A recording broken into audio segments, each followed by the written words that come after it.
ada kasus Hasto, Sekjen PDIP dipanggil polisi, dipanggil KPK. Untuk hal yang sebetulnya mestinya itu dari 4 tahun lalu dia dipanggil. Tetapi ada momentum politik karena PDIP posisi gitu ya. Dia menyatakan bahwa Jokowi itu bajingan tolol. Kira-kira mereka ikuti saya gitu kan.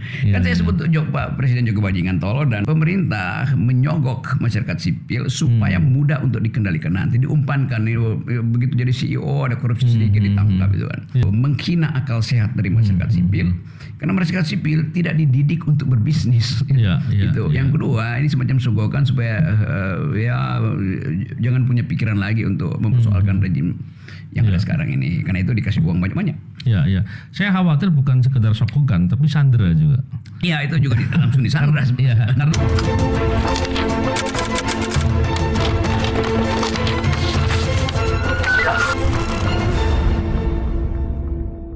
Tentunya kita hari ini berbicara yang heboh dengan Pak Rocky Gerung. Apa kabar Pak Rocky? Enak-enak aja. Harus dibikin enak. Ya, situasi sudah membuat nggak enak Pak Rocky. Kalau kita nggak enak jadi susah gitu ya. Iya, itu mungkin ada hadisnya bilang begini, bila keadaan di luar itu menyempit, perluas batinmu. Waduh, dahsyat ya, keren itu Pak Rocky. Pak Rocky, ini kan banyak persoalan nih. Hari-hari ini kita bicara terkait dengan masalah penegakan hukum. Ada kasus viral lah yang banyak diperbincangkan. Kalau kita lihat di Kejagung juga dengan Densus ya katanya ya. Terus ada beberapa lagi kasus yang lain. Kalau kita juga lihat masalah di Papua yang beberapa hari terakhir ini ada beberapa orang suku ya di Papua yang terancam kemudian di hutan adatnya dikuasai. Belum kita lihat masalah di IKN dan yang PSN. Belum kita bicara masalah Tapera dan banyak lagi nih Pak Rocky. Kok persoalannya semakin di penghujung ini semakin banyak ini Pak Rocky. Kira-kira apa ini Pak Rocky bisa maknai ini? Ini tumpukan dari kejahatan yang kemudian ditemukan penyebabnya. Karena itu alam semesta akhirnya marah dan semua kutukan alam semesta tiba di ujung pemerintahan Pak Jokowi. Supaya begitu kan? Kita mesti tafsirkan itu akhirnya tuh. Kalau kita disebut kemarahan rakyat, itu kemarahan rakyat bisa disogok lewat BLT. Kalau kemarahan politisi bisa disogok dengan jabatan tuh. Tapi kalau kemarahan alam itu menghasilkan disorder. Hukum tadinya dibuat untuk ada order, ada tatanan tuh. Tapi justru penguasa itu menjadikan tatanan itu kepentingan dia sendiri. Maka hukum berbalik, selalu ada anomali. Begitu yang disebut order itu dimanfaatkan untuk kepentingan kekuasaan, dinasti, anything itu. Makin terjadi disorder. Itu semacam sunatullah tuh. Semua hal yang dimanipulasi akan menimbulkan gerakan terbalik. Itu kira-kira tuh. Ini pengantarnya nih ya. Menarik sekali. Tapi bicara soal dinasti nih, kita masih mendengar nih ada orang kebetulan di podcast nih Pak Rocky menganggap dinasti itu wajar gitu, human rights. Saya kaget juga tuh. Yang ngomong anak muda pula. Waduh, kacau saya pikir. Terus yang kedua dianggap itu kan istilahnya Asian value gitu. Waduh, kok sampai segitunya cara berpikir ini? Ini kan berbahaya. Ini ketemu Pak Rocky saya pengen tanya ini, biar value diletakkan di tempatnya gitu. Jangan sampai di tempat yang salah nih Pak Rocky. Value itu dilahirkan karena ada kebutuhan tuh. Memang dulu disebut Asian value, tapi intinya adalah family value. Asian value artinya ada hierarki di dalam kehidupan keluarga. Nah itu yang bagus dari kita tuh, ada bapak dan ada anak tuh. Karena itu anak harus taat pada bapaknya tuh. Bapak bikin salah tetap dia bapak kita. Tetapi Asian value tidak mengatakan bahwa presiden itu adalah bapak tuh. Nggak ada di dalam Asian value tuh. Presiden tetap pejabat publik yang bisa diganti tuh. Jadi mengatakan dia itu bapak kita. Demi Asian value salah itu. Bapak kita, bapak dalam pengertian Asian value adalah di dalam keluarga, bukan di dalam sistem berpolitik tuh. Nah Pak Presiden misalnya, kan dia dia dipilih 5 tahun sekali, jadi bisa diganti. Ya. Nah bapak kita nggak kita pilih 5 tahun sekali kan, itu seumur hidupnya tuh. Ya, ya, Itu poin ya. pertama. Yang kedua, ada upaya untuk menerangkan pada publik bahwa seolah-olah yang disebut Asian value itu nyampe pada prinsip-prinsip pemerintahan. Nah itu kacaunya di situ. Nih anak muda Ya, ini nggak ya, ngerti ya, tuh ya. bahwa value itu ditumbuhkan untuk menghasilkan keadilan tuh. Betul. Nah keadilan di dalam demokrasi bukan sistem patriarki atau feodalisme, tetapi kompetisi fair tuh. Jadi ya, dinasti itu tidak ada kompetisi fair di situ tuh. Itu keterangan buat si Dungu tadi. Saya nggak tahu siapa. Ya memang gini. Yang kedua juga masalah human right. Ini kan masalah yang serius. Kadangkala kalau kita dengarkan beberapa penyampaian yang kurang tepat, contohnya gini, ada aparat kemudian bertanya, mana human right buat kami? Loh kebalik, human right kan harusnya diberikan kepada orang yang tidak punya kekuasaan, orang yang lemah, Yes. orang yang pada posisi rentan menjadi korban dari ketidakadilan dan segala macam. Dan kemudian ketika dianggap politik dinasti itu adalah human right, adalah sesuai dengan konstitusi. Ini kan cara berpikir yang terbalik seperti aparat tadi. Aparat kemudian bilang, mana human right buat kami gitu. Mereka berkewajiban menegakkan, melindungi dan melakukan kewajiban-kewajiban lainnya yang itu adalah pilihannya dia gitu. Hal begini kan seringkali salah paham nih Pak Rocky. Nah, Pak Rocky gimana menjelaskan itu tuh biar orang nggak salah paham nih? Dasar dari human rights adalah human dignity, martabat manusia, dan martabat itu melekat pada orang. Dia tidak boleh diambil tuh. Jadi kalau ada pertanyaan, ya dinasti human rights, di mana martabatnya? Iya. Kan di dalam dinasti selalu ada perintah tunggal tuh. Ya. Sementara human rights dimaksudkan supaya ada kesetaraan manusia tuh. Kesetaraan. Nah, Betul. kalau udah ada dinasti pasti nggak ada kesetaraan tuh. Jadi dinasti itu justru bertentangan dengan human rights Ya. karena di dalamnya ada hierarki, apalagi hierarki kekuasaan. Jadi kalau disebut dinasti, di dalam dinasti ada pelanggaran hak asasi manusia. Ya. Itu dasarnya tuh. Ya. Kalau dalam keluarga oke, tetapi dinasti dalam politik artinya tidak ada hak yang setara tuh. Ya. Seseorang yang tidak punya kapasitas diajukan ke wilayah publik untuk berkompetisi bebas tapi nggak mampu, maka undang-undangnya dirubah tuh. Ya, itu ya, justru ya. melanggar semua rights tuh. Iya. Dan kalau kita lihat masalah kesetaraan, akses atas semua hal yang sama gitu ya. Dan kemudian kalau kita bicara terkait dengan hal itu, kemudian dikaitkan dengan pertambangan ini Pak Rocky. Yes. Dan kemudian dibikin, kalau begitu ormas-ormas dikasih pertambangan semua ya, biar semua dapat akses nih Pak Rocky. Gimana tuh Pak Rocky? Coba saya terangkan ya. Ormas itu di dalam kehidupan bernegara ada 3 pelaku yang menghidupkan kehidupan bernegara. Satu adalah kapital. Oke. Kapital itu perusahaan. Perusahaan itu punya prinsip akumulasi itu. Ya. Jelas itu. Semua perusahaan selalu berprinsip untung harus di atas rugi itu. Jadi tetap prinsipnya akumulasi itu. Dan yang kedua adalah public servant, negara, ASN, BUMN. Mereka ini yang mendistribusikan hasil akumulasi supaya ada keadilan. Karena itu ada prinsip tidak boleh misalnya pekerja paling rendah itu 40 kali di atas yang CEO-nya itu. Di Amerika diterapkan sistem itu tuh. Iya. Jadi fungsi dari pemerintah adalah mendistribusikan hasil akumulasi itu atas prinsip keadilan. Fungsi masyarakat sipil adalah memelihara kesetaraan manusia, memelihara persahabatan, memelihara nilai-nilai kesosialan tuh. Nah ini yang sekarang diubah oleh pemerintah, bahwa LSM masyarakat sipil yang berfungsi menjaga kesetaraan, menjaga persahabatan itu diumpankan untuk berbisnis. Iya. Kan bukan fungsi LSM berbisnis kan? Jebakan jangan-jangan. Dijebak di situ tuh. Iya. Nah saya bayangkan misalnya nih OKP, LSM, ormas-ormas itu akan berebut jadi ketua umum. Karena di situ langsung ada gaji kan. Iya. Maka terjadi hierarki di situ kan. Yang sebenarnya nggak boleh terjadi di dalam LSM, nggak boleh ada terjadi hierarki itu. Jadi saya anggap bahwa pemerintah menyogok masyarakat sipil supaya mudah untuk dikendalikan, nanti diumpankan begitu jadi CEO ada korupsi sedikit ditangkap itu kan. Yang kedua ada potensi, saya kira ada ketakutan pemerintah bahwa setelah perubahan politik nanti mungkin 2 tahun ke depan ini akan ada masyarakat sipil mempersoalkan kejahatan politik rejim sebelumnya. Itu pasti ada kejahatan soal money laundering lah, soal ketidakadilan sosial, soal penyalahgunaan kekuasaan kekuasaan untuk menghukum oposisi.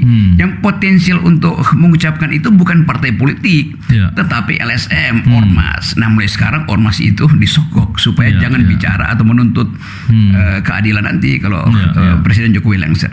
Jadi dua hal dilakukan di situ, menghina akal sehat dari masyarakat sipil, karena masyarakat sipil tidak dididik untuk berbisnis. Gitu. Yang kedua, ini semacam sogokan supaya jangan punya pikiran lagi untuk mempersoalkan rejim yang ada sekarang ini, karena itu dikasih uang banyak-banyak. Saya khawatir bukan sekedar sogokan, tapi sandera juga. Iya, itu juga langsung disandera. Karena gini Pak Rogi, kalau bicara soal pertambangan, biasanya kan kita bicara soal isu lingkungan itu. Dan kos terbesar mungkin ya, saya kira-kira ini, saya nggak tahu persisnya. Salah satu kos yang besar lah paling tidak di usaha ekstraktif itu mestinya soal lingkungan tuh Pak Rogi. Betul. Karena banyak isu atau bukan sekedar isu, fakta bahwa ternyata usaha-usaha ekstraktif itu kemudian justru malah merusak lingkungan. Kos yang seharusnya dia penuhi untuk analisa dampak lingkungan, untuk biaya untuk rehabilitasi dan segala macam itu kalau tidak dilakukan, dia punya untung yang jauh lebih besar. Dan itu kemudian menjadi bahan untuk negosiasi, untuk kemudian diberikan suap kepada bagian pengawasan ataupun kemudian kepada penegak hukum. Nah, saya khawatir kemudian kalau ormas masuk ke situ Pak Rogi, dan kemudian suatu hari masalah lingkungan itu banyak, nggak bisa ngomong lagi nih Pak Rogi. Lo ngomong apa? Kamu bagian dari permasalahan gitu. Itu yang saya sebut tadi, potensi ormas untuk mengkritik policies ke depan itu sudah dibatalkan dengan sogokan sekarang. Yang novel sebut sandra, sama aja dia disandra. Tapi ada hal yang lebih kontemporer. Kalau saya pergi seminar ke luar negeri itu, seluruh masyarakat sipil terutama anak muda itu menganggap Indonesia ini sedang merusak lingkungan. Dan kita tahu bahwa ada keputusan global bersama untuk memulai energi terbarukan. Green energy itu. Sementara ekstraktif industri ini mengotori bumi dan akan ada regulasi yang saya kira udah mulai diterapkan bahwa semua kekayaan yang diperoleh dari ekstraktif itu mesti dipersoalkan, mesti dipidana tuh. Jadi satu waktu nanti ini ormas-ormas ini begitu pergi ke Eropa ditangkap oleh hukum Eropa karena dianggap ini ormas melanggar. Ditangkap, itu bisa ditangkap karena prinsip pidananya lagi dibahas di seluruh dunia tuh. Jadi semua mereka yang beroperasi di wilayah ekstraktif akan dikenakan pidana. Dia bayangkan ditanya, kita malu bahwa ketua OKP, ketua ormas kita ditangkap di Eropa misalnya, atau ditangkap di Australia, karena dia tidak memenuhi target karbon yang mesti dia simpan itu kan. Memang kalau kita lihat dampak dari kerusakan lingkungan, global warming dan segala macam itu sudah sangat terasa. Gitu. Artinya isu itu menjadi sangat penting untuk semua negara. Dan kalau dilihat soal tadi contohnya karbon ya, kan Indonesia sebetulnya punya banyak kewajiban untuk menjaga ya, dan kemudian nggak dilakukan atau kalau tidak banyak yang nggak ditaati lagi. Itu kena pidana nanti. Apa namanya, ius constituendum, the future law itu akan bersifat pidana pada mereka dan memalukan sebetulnya. Kalau pergi ke luar negeri ditanya, Anda ormas, Anda LSM, Anda seharusnya merawat lingkungan, bukan mengusir lingkungan. Kan malu kita kan di Amerika, di seluruh dunia tidak ada lagi maaf pada ormas, pada bisnis yang merusak lingkungan, apalagi ormas kan. Itu kan ormas dirancang untuk menghasilkan value yang sifatnya kultural, bukan untuk jadi akumulator kapital. Itu gila tuh pandangan itu tuh. Memang gini Pak Rogi, kalau melihat secara normatif, kadang-kala kita melihatnya begini, sesuai aturan kan boleh nih, kan nggak dilarang ya kan gitu. Terus kalau kita lihat lagi bahwa seolah-olah bahwa semua proses itu sudah diatur dengan rigid. Memang semuanya aturannya jelas Pak Rogi dan detail sekali. Tapi problemnya adalah pengawasannya nggak berjalan. Kenapa pengawasan nggak berjalan? Dugaannya korupsi. Kenapa penegakan hukumnya nggak berjalan? Dugaannya juga korupsi. Jadi beberapa problem-problem tadi itu banyak kalau dirajut itu terkait dengan praktek-praktek korupsi. Tapi masalahnya adalah pemerintahan korupsi kita lemah atau bahkan sekedar berjalan, atau lebih lagi yang dikhawatirkan justru malah menjadi tunggangan politik, menjadi alat politik. Itu yang terjadi sekarang. Sekarang apa yang mesti dilakukan ini Pak Rogi? Ini ada kasus Hasto, Sekjen PDIP dipanggil polisi, dipanggil KPK. Untuk hal yang sebetulnya mestinya itu dari 4 tahun lalu dia dipanggil. Tetapi ada momentum politik karena PDIP oposisi gitu ya. Dia menyatakan bahwa Jokowi itu bajingan tolol. Kira-kira mereka ikuti saya gitu kan. Kan saya sebut Pak Presiden Jokowi bajingan tolol, dan pengadilan mengatakan yang diucapkan Pak Rocky itu tidak salah. Jadi pengadilan udah putuskan saya tidak ada delik. Nah karena itu mestinya PDIP juga mengucapkan hal yang sama juga bukan delik kan. Tapi oke, ada basi-basi PDIP. Nah sekarang kita lihat ada momentum ketika PDIP bersikap keras pada pemerintahan Jokowi, bukan pada Prabowo loh ini yang terjadi. Pada Jokowi, karena dianggap bahwa Jokowi memalukan, dan Ibu Mega melalui Mbak Puan udah minta maaf pada rakyat dengan kadar memalukan, maka kasus Hasto dimunculkan lagi tuh. Jadi Pak Jokowi bilang saya akan memimpin pemberantasan korupsi. Oh benar itu, tetapi dalam kurung yang dia sebutkan sebagai tukar tambah politik. Yang begitu jadinya kan. Jadi nggak ada gunanya memberantas korupsi soal hukum, soal politik, soal lain. Kenapa dikaitkan? Dan orang melihat bahwa ini momentum ketika kekuasaan mulai melemah, maka pengganggu kekuasaan dihadapkan kembali pada hukum yang seharusnya udah dilakukan dari 4 tahun lalu tuh. Iya. Memang kalau kita lihat ya beberapa penanganan kasus-kasus yang besar ya Pak Rocky. Cuman kadang-kala kalau kita lihat penanganan perkara ini tuntas apa enggak? Jangan-jangan enggak gitu. Ya, pasti. Atau apakah bisa sampai ke aktor intelektual, kita enggak yakin gitu. Apakah kerugian negara akan ditarik semuanya atau seoptimal mungkin, kita akan enggak yakin gitu. Dan sekarang kalau kita lihat KPK, persiapan untuk penunjukan pimpinan KPK, dan kalau kita berkaca dari 5 tahun yang lalu Pak Rocky. Ini kenapa ini mundur diganti kan? Ya, harusnya tahun lalu ya kan, tapi memang dimundurkan dengan putusan MK. Tapi gini lah Pak Rocky, kalau kita lihat pansel yang sudah berjalan 5 tahun yang lalu itu menghasilkan pimpinan KPK yang bermasalah seperti sekarang. Dan seperti tidak ada sanksi dalam kutip ya, saya katakan sanksi sosial kah atau apapun ya, atau rasa malu gitu ya. Ini apa sebenarnya yang terjadi Pak Rocky? Saya ingat wisdom yang diucapkan oleh Cicero dulu, kira-kira tahun 44 sebelum Masehi itu. Dia bilang begini, semua pejabat seharusnya tidak perlu taat hukum. Mereka cukup taat pada moral. Jadi yang lebih penting adalah rasa malu itu mestinya dihadirkan pertama kali sebelum hukum bekerja. Nah sekarang karena rasa malu nggak ada, hukumnya dibuat supaya menutupi rasa malu itu, kan itu kacaunya di situ kan. Padahal hukum itu adalah aspek kedua dari moral. Kalau moralnya bekerja, tidak perlu ada hukum tuh. Jadi demi itu kita mau terangkan bahwa harusnya pejabat-pejabat publik ini membujuk rakyat untuk taat moral. Kalau taat hukum, mereka akan bilang Anda sendiri memanipulasi hukum. Bagaimana Anda mau ajarkan kita tentang taat hukum? Jadi itu yang terjadi di kita, bahwa aspek fundamental dari negara itu diabaikan karena tukar tambah politik. Jadi kasus-kasus ini pasti akan ditahan sedikit, nanti dimunculkan lagi begitu dibutuhkan transaksi politik kan. Negosiasi di dalam hukum itu selalu diakibatkan oleh transaksi politik.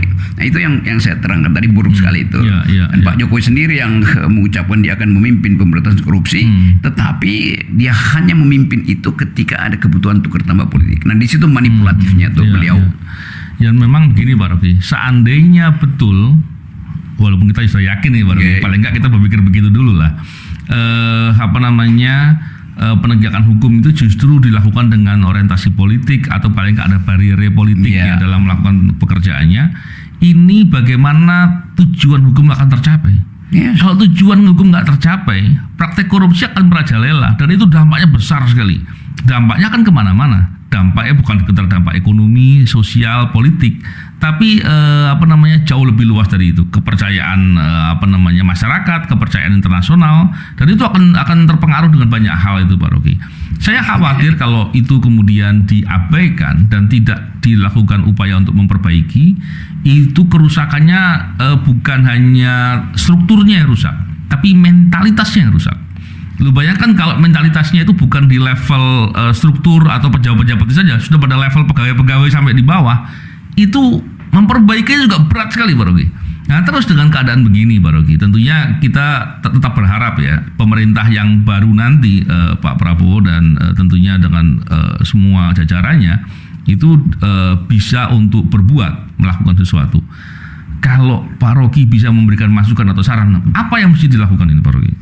Harusnya Pak Prabowo kasih sinyal bahwa seluruh persoalan Pak Jokowi akan saya selesaikan kalau tidak ditambah hari ini. Kan tetap Pak Jokowi nambah problem, terus-menerus nambah problem. Itu saya kira udah frustrasi itu Pak Prabowo untuk nyusun kabinet kan. Karena tekanan untuk dapat jatah di portofolio kabinet, upaya untuk menyodorkan anak-anaknya masuk kembali dalam politik kan itu sinyal bahwa Jokowi nggak ngerti bahwa dia tuh lame duck. Harusnya dia berhenti bikin kebijakan. Dia atasi aja sisanya tuh. Misalnya soal IKN. Saya dengar tadi Jokowi bilang ya belum ada kepresnya, nanti kepresnya dibuat oleh presiden loh. Belum ada kepres tapi Jokowi udah mau berkantor di IKN, kan belum resmi dipindahin ibu kota itu kan. Jadi bebannya ada pada Prabowo. Demikian juga soal tadi kita bicara soal ormas yang dapat limpahan rezeki melalui izin-izin itu. Kan Bahlil bilang bahwa ya saya tahu ormas-ormas ini tidak mungkin punya etika bisnis atau keahlian bisnis, keahlian profesional. Tetapi nanti kami siapkan perusahaan-perusahaan atau ahli-ahli pendamping itu. Jadi sebetulnya pemerintah sendiri melalui Bahlil tahu bahwa ini nggak mungkin dilakukan secara profesional. Kenapa masih dikasih kan? Itu dasarnya tuh. Nah lebih dari itu, kalau Saudara Bahlil bilang kami akan siapkan, artinya yang disiapkan adalah perangkat dia sendiri itu. Dengan kata lain Bahlil menguasai kembali IOP itu kan. Karena dia bilang nanti kami yang siapkan. Kami itu siapa? Negara? Pasti bukan dong. Jadi sebetulnya dari awal kebijakan itu udah koruptif. Karena tidak transparan. Sangat koruptif itu. Itu yang bagi-bagi tambang itu. Dan lebih dari itu, ide bagi-bagi tambang artinya menjebakkan generasi baru ini ke dalam kriminal yang baru juga tuh. Karena bumi sekarang semua pecinta lingkungan dan semua pelaksana hukum lingkungan itu mengerti bahwa setiap kali ada kasus lingkungan itu ditandai dengan persekutuan antara kekuasaan dan pemodal, dan itu yang lagi dibuatkan hukum supaya diadili langsung atau ditangkap langsung kan. Nah, itu yang memalukan kita bahwa masyarakat sipil kok bermain lingkungan, mestinya mereka jaga lingkungan. Jadi dia nggak punya paradigma bahwa planet ini ada dalam bahaya. Memang kalau kita lihat masalah ini begitu luar biasa ya Pak Rocky ya. Apalagi belakangan ini kalau kita lihat ada dua hal penting ini. Yang pertama adalah beberapa suku di Papua yang sudah mulai bicara ya, speak up terkait dengan hutan-hutan adat yang kemudian digunakan secara sepihak atau paling tidak tanpa pengetahuan mereka begitu. Ini kan masalah serius ini kalau betul seperti itu. Yang kedua adalah ketika disampaikan oleh Pak Bahlil bahwa akan dibuat perkebunan rasanya 1 juta atau 2 juta hektar di Papua. 2 juta hektar di Papua, bayangkan. Ini kan pasti nggak mungkin di area-area kosong Pak Rocky. Saya khawatir itu dilakukannya di area hutan, yang itu adalah hutan-hutan cadangan terakhir buat Indonesia. Serius sekali persoalannya Pak Rocky. Saya kira mungkin dalam 1 semester ini begitu hukum internasionalnya tiba itu, Bahlil pergi ke luar negeri juga ditangkap itu. Karena itu betul-betul pidana, itu kriminal tuh. Kan yang disebut subjek hukum sekarang bukan orang, tapi pohon adalah subjek hukum tuh. Bahkan cacing adalah subjek hukum. Jadi orang-orang nggak ngerti tentang perkembangan kontemporer dan hukum lingkungan tuh. Apalagi bertahun-tahun isu tentang lingkungan di Papua, di Kalimantan segala macam itu sudah masuk ke dalam agenda internasional tuh. Jadi pasti akan ada advokasi internasional terhadap itu. Nanti dianggap bahwa internasional intervensi, bukan intervensi pada Indonesia, intervensi terhadap nilai dari planet itu. Papua itu bukan lagi bagian dari Indonesia, dia bagian dari planet bumi. Kalimantan juga begitu kan. Jadi ide baru tentang ekologi itu tidak dipahami pembuat kebijakan tuh. Nah itu sebetulnya yang kita sebut sebagai kekurangan pengetahuan membahayakan kehidupan itu. Dan Pak Rocky, kalau kita lihat nih beberapa penegakan hukum yang dilakukan oleh Kejagung, itu lumayan bagus. Kenapa? Karena dia menggunakan penghitungan kerugian keuangan negara dengan social cost, artinya dampak lingkungan itu dihitung sebagai kerugian dan biaya rehabilitasinya dihitung sebagai kerugian. Tapi kita kok khawatir itu tidak dilakukan dengan cara yang sama gitu ya, sehingga tidak menimbulkan deterrent effect. Yang pertama itu Pak Rocky. Terus yang kedua, kalau kita lihat dari persoalan penegakan hukum ini, tentunya kita harapkan mentalitas penegak hukumnya nih Pak Rocky. Tentunya diantaranya adalah KPK. Berapa waktu yang lalu kalau kita lihat pimpinan KPK ketika sedang menghadapi putusan etik, yang diduga putusan etiknya itu persoalan yang berat lah gitu. Tapi kemudian yang dilakukan adalah manipulasi. Paling tidak itu pendapat saya lah, bahwa dia melakukan upaya untuk ke PT UN dan tiba-tiba dengan cepat ada putusan sela gitu kan, untuk menghentikan Dewan Pengawas tidak membuat keputusan. Jadi apa ya? Tadi saya katakan ke Pak Rocky soal rasa malu tadi. Logikanya dalam pikiran saya ini Pak Rocky, seorang pimpinan penegak hukum yang bertugas memberantas korupsi, ketika dia berbuat salah dan saya yakin dia sadar dia akan berbuat salah sehingga dia berupaya mencegah adanya putusan itu, logikanya kalau dia sadar berbuat salah, dia mengundurkan diri gitu. Tapi ini tidak, dia melakukan segala upaya untuk selamat dan khawatirnya orang-orang begini akan terpilih lagi menjadi pimpinan KPK. Waduh, jadi persoalannya begitu apa ya, serius Pak Rocky. Bagaimana kita akan bisa meletakkan harapan kepada orang-orang yang sebetulnya sejak awal sudah bermasalah begitu, untuk bisa menegakkan hukum dengan cara benar. Tadi yang dilakukan oleh Kejagung contohnya nih Pak Rocky ya, mestinya juga dilakukan oleh KPK dan penegak hukum lain lagi, dan kemudian dilakukan dengan konsisten, dan itu perlu mentalitas aparatur yang benar. Ya itu soal mentalitas aparatur. Kan semua itu berkali-kali setiap kali ada pansel, itu wartawan tanya saya tuh, idenya apa sebetulnya? Sama seperti kita pilih presiden, idenya apa itu? Selalu dianggap bahwa presiden itu ditentukan oleh elektabilitas, bupati begitu, pejabat juga begitu tuh. Dianggap bahwa likability-nya tinggi, tanpa ada filter integritas, tanpa ada filter intelektualitas. Hal yang sama juga berlaku ketika pansel bekerja untuk menapis komisaris di semua lembaga, apalagi KPK, apalagi Dewan Pengawas kan. Tidak ada semacam kode etik yang final di situ tuh.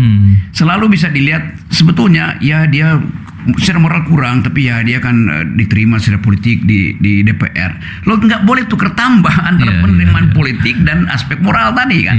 Atau perwakilan dari lembaga tertentu. Yes, ini dia mewakili satu komunitas, satu kepentingan. Kan yang kita ingin hidupkan adalah watak individu yang akan memimpin. Sebagai pejabat dia cacat moral, dia cacat intelektual, maka segala hal yang bisa memungkinkan dia itu diloloskan harus dihilangkan. Kan ini poin pentingnya tuh. Jadi semuanya mesti difinalkan dulu di tingkat lulus etikabilitas, lulus intelektualitas, yang lain boleh dinegosiasikan. Bukan intelektualitas dan etikabilitas yang dinegosiasikan, kan ngaco tuh kan. Jadi Pak Rocky, saya potong sedikit. Kalau kadang-kala ketika bicara hal seperti itu dengan pansel contohnya, kita kan dulu waktu di wadah pegawai KPK kan seringkali bicara dengan pansel. Seringkali ketika bicara soal etik, soal moralitas, dikaitkan dengan legalitasnya apa gitu. Anda mengatakan dia bermasalah secara etik, legalitasnya apa? Nggak ada putusan tuh gitu kan. Moralitasnya apa? Nggak ada surat keterangan bahwa dia adalah orang yang melanggar moral gitu. Kadang-kala seperti itu Pak Rocky. Terus gimana itu? Itu sama dengan mengatakan bahwa ini pohon itu tumbuh tanpa akar. Akarnya mana? Lu justru pohon disebut pohon kalau ada akar kan. Sesuatu disebut legal kalau basis moralnya kuat kan. Itu intinya kan. Kan legalitas itu adalah wording, bahasa untuk menurunkan sifat abstrak dari moral tuh. Itu dasarnya begitu kan. Jangan membunuh itu. Legalitasnya apa? Yang perintah moral itu yang jangan membunuh itu. Jadi sebetulnya ini betul-betul kekacauan di dalam peradaban hukum kita. Jadi, saya perhatikan, saya mengajar di Mahkamah Agung tuh, dan saya lihat bahwa pertanyaan-pertanyaan banyak yang memang disebabkan oleh ketidakpahaman tentang relasi normatif antara moral dan hukum kan. Jadi mesti dibuka kurikulumnya tuh. Nah pansel juga nggak paham itu, sehingga atau Dewas bahkan nggak paham. Pelanggaran moral, legalitasnya apa tuh? Ya nggak ada legalitas. Nah melanggar moral itu secara absolut berarti melanggar hukum kan. Basisnya itu tuh. Tapi nanti dia undang-undangnya mana? Bukan soal undang-undang. Undang-undang itu adalah black letter, huruf mati itu. Di belakang huruf mati itu ada prinsip ethics. Nah itu yang mungkin kita pemerintahan Pak Prabowo kita usulkan ada kurikulum ethics di dalam kepejabatan penegak hukum itu. Ya persoalannya Pak Rocky, kadangkala masalah etik itu tidak diterima oleh semua pihak. Ada orang merasa bahwa masalah etik itu bukan masalah esensial, bukan masalah yang mendasar gitu. Tapi itu hanya sekedar persoalan yang menjadi pilihan, boleh beretika atau boleh tidak gitu. Khawatirnya begitu nih Pak Rogi. Pak Rogi bisa nggak gambarkan begini, bahwa etika itu adalah suatu basis yang penting bagi seorang aparatur atau pejabat. Kenapa? Karena dia mewakili masyarakat gitu. Kalau dia bertindak sendiri, dia nggak beretika, dia akan kena dampak masalah sosialnya untuk dia. Tapi ketika dia jadi pejabat, kan kepentingan orang yang diwakili yang menjadi rusak gitu Pak Rogi. Saya terangin asal usul kata etik itu ya, di dalam kehidupan publik. Kira-kira abad 14 tahun 1500-an itu kata konstitusi itu kata yang identik dengan ethics. Oke. Konstitusi itu. Dan kata itu pada waktu diterangkan itu didalilkan sebagai hak rakyat untuk membunuh raja. Jadi konstitusi pertama-tama itu ada buku ditulis oleh François Hotman. Judulnya Franco Gallia. Ini Hotman yang ada otaknya ya, yang bukan yang lain tuh, karena dia menulis buku yang tajam itu. Dia bilang bahwa justru konstitusi itu adalah peralatan rakyat untuk mendongkel raja. Bukan peralatan raja untuk berlindung bahwa ini konstitusional, ini legal. Jadi moral pertama dari konstitusi dan derivat dari konstitusi adalah hukum. Moral pertama adalah membunuh seseorang tanpa perlu diadili sebetulnya kan. Kenapa? Karena suara rakyat itu sudah tiba pada keputusan kalau dibiarkan dia pakai legal itu, dia akan berlindung pada yang legal.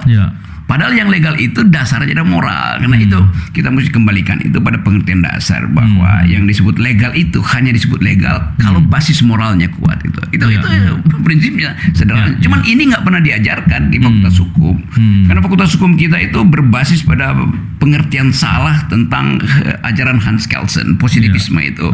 Seolah-olah yang positivistik itu ada. Padahal Hans Kelsen dia berguru pada Immanuel Kant. Immanuel Kant mengatakan hukum moral itu harus mendahului hukum positif. Nah ini yang salah di dalam kurikulum. Saya bongkar semua kurikulum dan ternyata begitu tuh, salah memahami yang disebut positivisme itu aja tuh, dan ngaconya akhirnya terjadi sampai pada pansel nggak ngerti tentang hubungan moral atau kedudukan moral yang lebih tinggi dari hukum.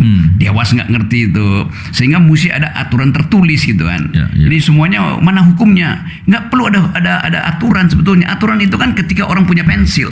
Kalau nggak ada pensil bagaimana? Otak kita mengatakan itu immoral, itu melanggar etik sana. Tapi ya udahlah, ini kedunguan memang ada di mana-mana, ada di dalam era ini kan. Ya Pak Rogi, walaupun kedunguan tadi ada di mana-mana gitu ya, tapi kan kita tetap harus membuat harapan nih Pak Rogi, karena kita kan masih punya harus menatap masa depan. Iya. Pak Rogi, kalau gini Pak Rogi ya, kalau seandainya nih kita kemudian paling tidak pada pendapat saya nih Pak Rogi, bahwa banyak persoalan itu ujungnya adalah praktek korupsi. Kalau saya melihat dalam perspektif paling nggak pandangan saya nih Pak Rogi sebagai aktivis anti korupsi gitu ya. Itu kan seperti itu Pak Rogi. Sedangkan hari ini sedang berproses untuk memilih pimpinan KPK dan Dewan Pengawas KPK. Dengan segala persoalan yang ada, kalau Pak Rogi saya minta untuk memberikan pesan atau kritikan atau masukan yang kuat agar bisa seoptimal mungkin. Yang pertama, masyarakat yang betul-betul punya kompetensi, punya integritas, dan betul-betul merasa memiliki negeri ini mau untuk ikut mendaftar. Karena hari ini banyak orang yang kemudian percuma deh saya ikut mendaftar, ternyata ada begini begitu dan lain-lain. Itu kan pesimisme ya. Kita kan ingin mendorong itu Pak Rogi.